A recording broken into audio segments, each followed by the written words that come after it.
After special counsel Robert Mueller's testimony, there will be no Trump impeachment before November 2020. Hello, this is Robert Romano, Vice President of Public Policy with Americans for Limited Government, dailytorch.com. Hit that subscribe button. Today, we're going to be talking about special counsel, former special counsel now, Robert Mueller's testimony before the House Judiciary and intelligence committees. And boy, what a dud that was. What a waste of time. I mean, this whole thing is supposed to bring attention to the supposed crimes of President Donald Trump to springboard the House Democrats' efforts to impeach President Trump, and it's done just the opposite. What it's revealed is what a complete waste of time this Trump-Russia conspiracy theory was, and what a waste of time it was for the Justice Department and intelligence agencies to go on for almost 3 years investigating first the Trump campaign, then the transition, and now the Trump administration for being Russian agents who were working with the Kremlin to steal the DNC and John Podesta's emails, put them up on WikiLeaks, and helping to engage in Russia's election interference activities. And it turns out none of it was true. Bob Mueller, he shows up to testify, and I mean the ironies are just abound here. But he testifies before the House Judiciary Committee, referring to his report. This is the report that everyone was waiting for a very long time for. That was supposed to nail Trump, and then we're going to get rid of Trump, and we're going to have impeachment because Trump was a Russian spy. Well, that wasn't true. Here's what Mueller testified, quote, "The investigation did not establish that members of the Trump campaign conspired with the Russian government in its election interference activities." You hear that, Democrats? The president wasn't a Russian spy. And so we focused on whether the evidence was sufficient to charge any member of the campaign with taking part in a criminal conspiracy, and there was not. Repeat, quote, "There was not evidence that the Trump campaign, any Trump campaign officials, Trump himself, was helping Russia with election interference activities." And there were criminal counts that Mueller brought against the Russian hackers, against the Russian social media companies that were engaged in these activities, but that the Trump campaign, again, had nothing to do with it. And they have been pleading their innocence for years, saying this is not real, this is fake news, this wasn't a real investigation, this was a witch hunt. Well, it turns out it was a witch hunt, and that it was concocted by somebody. Somebody wanted the world to believe, and the American people to believe, that President Trump was a Russian spy. And I guess we can be grateful to Mueller for getting to the bottom of this and debunking what was a conspiracy theory. Why is the Justice Department, pursuing conspiracy theories? That's exactly what happened here. And so I think Republicans at the hearing, they did a good job. They raised an incredibly important question. If there was no conspiracy with Russia by Trump, what was the basis then for the Trump-Russia conspiracy theory that the Justice Department was pursuing? A large part of this originates with the Christopher Steele dossier. He's a former British spy. He was commissioned by Fusion GPS, Perkins Coie, the DNC, and the Hillary Clinton campaign to get to the bottom of Trump's connections with Russia. And surely enough, he was paid for it. He came up with those allegations that were eventually passed off to the FBI, and it became the basis for FISA warrants. This is a FISA warrant application, and it relied on the Steele dossier allegations that President Trump was a Russian spy. It said, quote, "Russian regime has been cultivating, supporting, and assisting Trump for at least 5 years, endorsed by Putin, and has been to encourage splits and divisions in the Western alliance." So here's Putin. He's trying to break up the Western alliance and supporting Trump. Well, that's the way to do that. And they've been supporting and assisting Trump. It also alleged that there was, quote, "a well-developed conspiracy of cooperation between the Trump campaign and Russian leadership. Paul Manafort and Carter Page were used as intermediaries." This was to hack the DNC and put the emails onto the WikiLeaks platform. And this was done with, quote, "the full knowledge and support of Trump and senior members of his campaign team. In return, the Trump campaign campaign had agreed to sideline Russian intervention in Ukraine as a campaign issue and raise U.S. NATO defense commitments in the Baltics and Eastern Europe to deflect attention away from Ukraine, a priority for Putin. Apparently, Putin wanted NATO to be funded more. I mean, by the Western allies. I think that would be the opposite of Russian interest. But this passed for intelligence that was going to be utilized by the FBI and by the Justice Department to spy on the Trump campaign. I mean, the Foreign Intelligence Surveillance Court is the most top secret court that deals with the foreign surveillance, surveillance of foreign adversaries. And they were saying Trump was one of these adversaries. He was working with the Russians. He was hacking the DNC. And none of it was true. It's just an unbelievable situation that this went on for as long as it did. Now, in his testimony, Mueller says he will not be addressing the origins of this. Now, we know what the origins were. You had this Steele dossier that says that Trump is a Russian agent. You had also the Papadopolis investigation was said to have been the origins of this as well. And we'll get to that in a minute. But he says, quote, I'm unable, this is Mueller, I'm unable to address questions about the initial opening of the FBI's Russia investigation, which occurred months before my appointment, or matters related to the so-called Steele dossier. These matters are subject to ongoing review by the department. Any questions on these topics should therefore be directed to the FBI or the Justice Department. So that's good. The Justice Department should be reviewing this, but Mueller headed up this investigation for 2 years. He should at least be able to acknowledge that, the Steele dossier was utilized in the FISA warrant. We know that already. It's public information. He can address that, and he can say what his team did to debunk it without, I think, impeding any other investigation. He conducted the investigation. It was his job to look at the Steele dossier allegations, and he did look at the Steele dossier allegations. And let's go over that. We said that the Steele alleged that Russia has been cultivating Trump, that Russia and the Trump campaign worked together on the DNC hack to put him on WikiLeaks. It also alleged that Michael Cohen had been to Prague to meet with Russian intelligence officers to mop up the mess of WikiLeaks and putting the emails out there. And so there was all this coordination supposedly going on.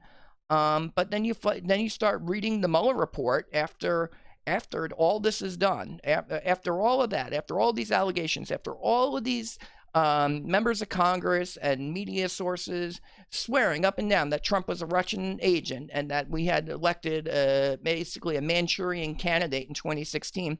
Mueller comes back, and what does he tell us?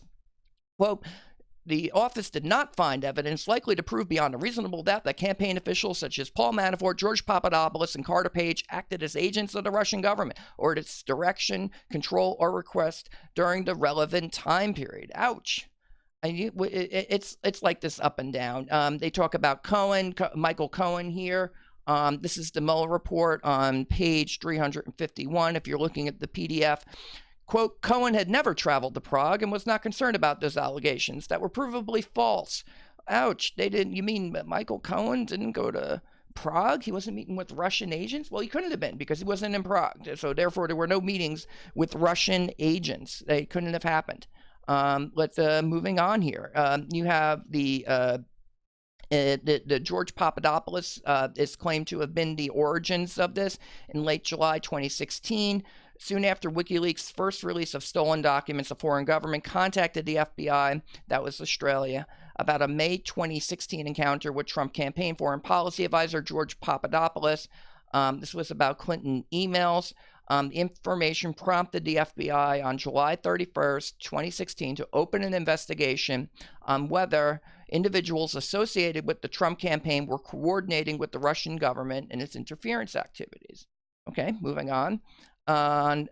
Here you have the media. There have been other conspiracy theories. So Steele had alleged that this had something to do with the Ukraine provision of the party platform. But here's what Mueller finds. The investigation did not establish that one campaign official's efforts on the Republican Party platform on providing assistance to Ukraine were undertaken at the behest of candidate Trump or Russia. They also looked at a meeting between Russian Ambassador Sergei Kislyak and Jeff Sessions in September of 2016, which didn't include anything more than a passing mention of the presidential campaign. That was supposed to be like some big meeting where the Trump campaign was coordinating with Russia. It was a coincidence that Kislyak and Sessions run into each other, I believe, at the RNC. As for Carter Page, he wasn't charged with anything. This guy was dragged through the mud. He had surveillance. They had the government spying on him. Well, what about Carter Page? Well, the investigation did not establish that Page coordinated with the Russian government in its efforts to interfere in the 2016 election. Ouch. So was any member of the Trump campaign a part of this? Paul Manafort. What about Paul Manafort? Maybe he had something to do with it. Well, the office, quote, did not identify evidence of a connection between Manafort sharing polling data and Russia's interference of the election, which it had already been reported by U.S. media outlets at the time in the August 2 meeting. I guess that's August 2016. The investigation did not establish that Manafort otherwise coordinated with the Russian government in its election interference activities. So not the polling data and not any other thing that Manafort was up to. He wasn't responsible for interfering. So this whole thing about Chris Steele saying that Paul Manafort, Carter Page, a well-developed conspiracy of cooperation between the campaign and Russian leadership, that the campaign had, quote, full knowledge and support of the WikiLeaks publication and DNC hacks. I guess none of that was true. And this is according to Bob Mueller, the guy who was supposed to nail Trump. It's ridiculous. Was there any part of this that was true? So there ain't going to be no impeachment. There's not going to be any impeachment. Here's a USA Today story on that. What are the implications of the Mueller testimony, impeaching the president? It just got less likely. Ouch. Of 235 House Democrats, more than 90 have been endorsing launching impeachment inquiry. But that's not going to happen now, especially after this lackluster, uninspiring performance by Mueller in front of congressional committees. And you could tell his heart's not in it. The fact that the report came out the way it did, where there's no conspiracy between Trump and Russia, after everything we were told, after everything the intelligence agencies chiefs were saying on television after the election, after everything CNN was reporting, all of it turned out to be false. Devin Nunes was right. When he went to before reporters in 2017 and said that there was major abuses by intelligence and Justice Department spying on the Trump campaign. It's unbelievable, and that this happens in America. But you had the Obama administration in its waning days. They were spying on the opposition party, the Trump campaign, the Republican Party, in an election year. And with phony allegations. It wasn't even something that was real. It was something that was made up to say that Trump is a Russian agent and that these people are traitors and they can't be allowed to serve, and we have to stop it. And so then there was an effort to undo the Electoral College. You'll recall there were letters flying around. Everyone was promoting the Steele dossier like it was real, but it wasn't real. So can we drop it now? Can we move forward? I think impeachment's done. It's done. They're not going to get this done. Nancy Pelosi doesn't want this to be the story heading into 2020 about how she took a half-baked conspiracy theory and ran with it and said that this is a basis for impeachment. If the DNC and the Clinton campaign pay somebody for opposition research that alleges that Trump is a Russian spy, and then there's a huge Justice Department investigation that finds out that it's not true, but we're going to impeach him anyways because, well, we just kind of look stupid now. We look foolish. We pursued this for 3 years, and it was not true. So was Steele receiving Russian disinformation? Good question. He claimed all of it. Sources were Russian. Source A in the dossier was a former top Russian intelligence official. Source B was a senior Russian foreign ministry official. Source C was a senior Russian financial official. You had an ethnic Russian close associate, Source E. Source F was a female staffer at the hotel, I guess where the whole Golden Showers episode supposedly happened. And Source G was a senior Kremlin official. So was it all made up? But did he have real Russian contacts? Well, we don't know because Mueller won't tell us. He would not talk about the Steele dossier that made the allegation, even though the dossier was central to the FISA applications. So you had Steele's allegations. They wind up in the FISA application. Then you have surveillance of the Trump campaign. And even though also that it included material that Steele said came from Russian intelligence sources. Wasn't that Russian interference? Members of Congress are asking Mueller, wasn't that interference? How could you not look at this? And so he didn't look at Steele dossier allegations, although he debunked several of them. He didn't talk about Fusion GPS, which had hired Steele. He would not talk about the Maltese professor, Joseph Mifsud, who approached one-time Trump campaign official George Papadopolis with promises of Hillary Clinton emails from Russia.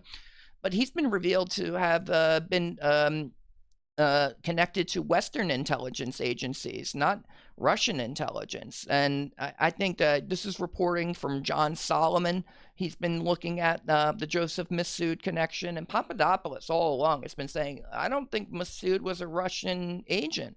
He went on Twitter, that is Papadopoulos.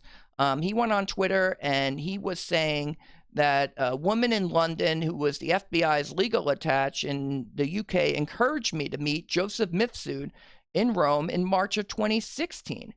Well, if that's true, that means that the investigation didn't start in July of 2016. It started in March at least, or even before then. They were trying to set up Papadopoulos with, according to Papadopoulos, he's alleging this, that he was set up to meet with Mifsud by the FBI. And then the FBI hears about this. And then in July, they say, oh, well, the meeting took place that we arranged.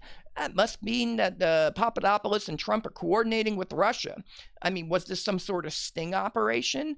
It's just unbelievable. So we need to get to the bottom of what really happened with the Mifsud meeting. Papadopoulos is alleging that this was set up by Western intelligence agencies. And so Mueller says that all these questions should now be directed to the Justice Department. I agree with that. Let's do that. President Trump has delegated his declassification authorities to Attorney General Barr on these matters. And so Barr can start declassifying this information and letting the American people know what really happened in 2016. Why was the Obama administration, the intelligence agencies, and the Justice Department, why were they going to get FISA applications on a political party, a political campaign, the opposition party, in an election year? How could this happen in America based upon phony, baloney allegations that were just concocted, or was Russian disinformation? We don't know. We have to find out. Was it Russian disinformation? Was it made up? That's important. We need to know what was really going on here, because it would tell us a lot about the level of interference that Russia is alleged to have engaged in. I mean, were they playing both sides of this? Were they hacking the DNC and then outing themselves to Christopher Steele? I mean, that's what it looks like in the Steele dossier. He had Russian sources telling him that Russia was hacking the DNC. They were admitting to it, according to Steele. Or maybe this part about the conspiracy, maybe that was made up. We can't tell right now. We don't know if his sources really were real Russian sources. Did he even talk to Russians? We don't know those answers. So it's abundantly clear, based on Mueller's lack of testimony, that to find these answers, whom President Trump has given his declassification authority to Attorney General Barr, we must get to the bottom of what the heck the Justice Department and intelligence agencies were doing, investigating and conducting surveillance on the opposition party in an election year. Spy agencies getting involved in politics is a mortal threat to our Republican form of government. And Mueller has no good answer for why it happened or how it happened. It's about time we found out. The lack of accountability here is appalling. It's time to declassify this mess, Mr. Attorney General. And that's the commentary. This is Robert Romano, Vice President of Public Policy with Americans for Limited Government. DailyTorch.com. Hit that subscribe button, ring the bell for notifications, and have a great day.